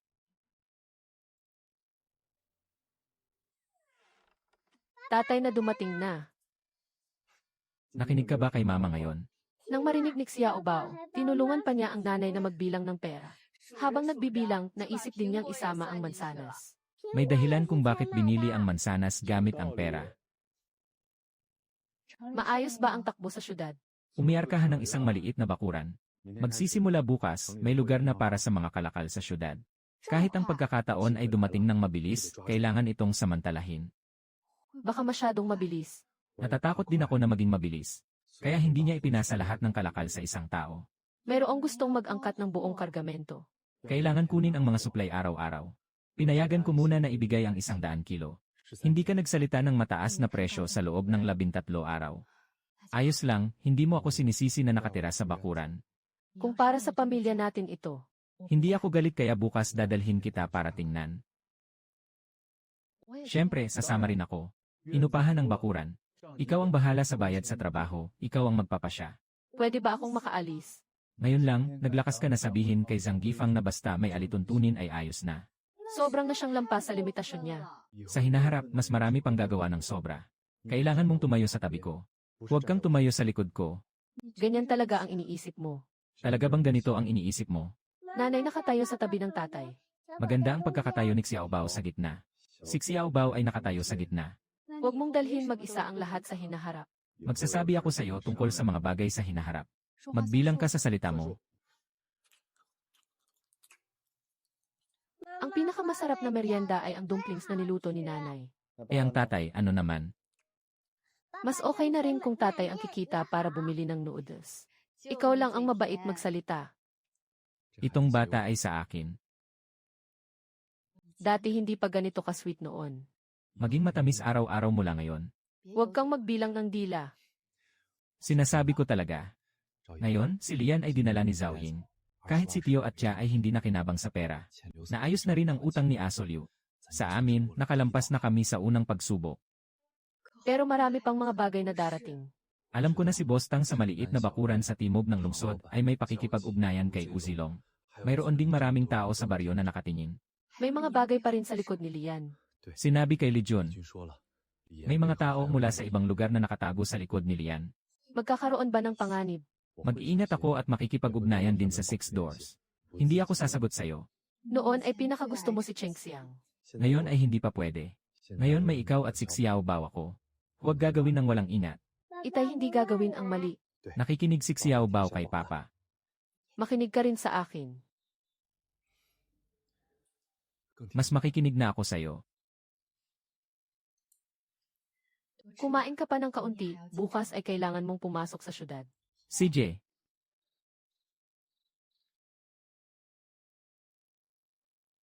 Hindi ka pa natutulog. suriin mo nga. Hindi ba dinala si Lian? Si Lian ay dinala na. Ngunit may tao pa siyang nasa likod niya. Kaya ka bang matakot ka ba? Minsan sinasabi mo rin na natatakot ka. Natatakot ako na ikaw at si Xiao Bao ay magdusa. Natatakot na baka muling mapansin ng iba ang pamilya natin kapag nakabangon na tayo. Kaya ano ang gagawin natin? Pagandahin ang negosyo ng matatag. Itala ng maayos ang mga talaan. Gamitin ng maayos ang tao. Ipasa ang mga bagay sa taong dapat mag-asikaso nito. Kumikita tayo sa pamamagitan ng kasanayan at hindi naliligaw ng landas. Tatandaan ko ang sinabi mo. Sa hinaharap, bantayan mo ako. Ako ay seryoso. Natatakot lang ako na hindi ka seryoso. Kailangan mong agad na umuo. Ganyan lang palagi. Kailangan mong ganito palagi. Hindi ito para pasayahin ako. Hindi lang ito para mapasaya si Xiao Bao sa isang saglit. Para tunay na maipasa ang araw-araw na buhay. Sige, maniwala na naman ako sa'yo. Na-check na ang pinto pero hindi pa rin umuwi sa bahay. Bumalik. Ang hula ay kinuha na. Yung batang yun ay nagkaroon ng problema. Si Li Qiu ay mahirap pakisamahan. Kahit na mahirap kalabanin, kailangan pa rin siyang bantayan. Sa ngayon ay may supply at merkado na siya sa kanyang kamay. Pati si Boss Tang ay nakatutok na rin sa kanya. Huwag muna siyang gambalain bago siya kumilos. Hintayin natin siyang palakihin ang negosyo ng maliit na pugita. Tingnan muna natin kung sulit pang makialam. Kayaw, kumusta ang tulog mo kagabi? Maayos naman. Nasaan si Zhao Ying? Ngayon nandito ako para manghuli ng pusit at ako na ang magpapadala nito. Sige, Zhao Yong, magtatala ako ng account para sa akin. Hindi ako mag-aalala. Si Xiao Bao ay tumutulong din. Si Xiao Bao ang responsable sa pagtingin sa mansanas. Huwag mag-imbot, huwag mag-imbot. Kumain muna ng almusal. Matapos kumain, punta tayo sa maliit na bahay sa timog ng lungsod. Magkakasama kaming pumunta. Magkakasama kaming pamilya pupunta. Lian ay isa lamang sa mga unang nakakita ng kalakaran sa syudad. Ang madilim na kamay sa likod ng dayuhang boss ay kakasimula pa lang lumabas. Pero sa pagkakataong ito, hindi ako nag-iisa.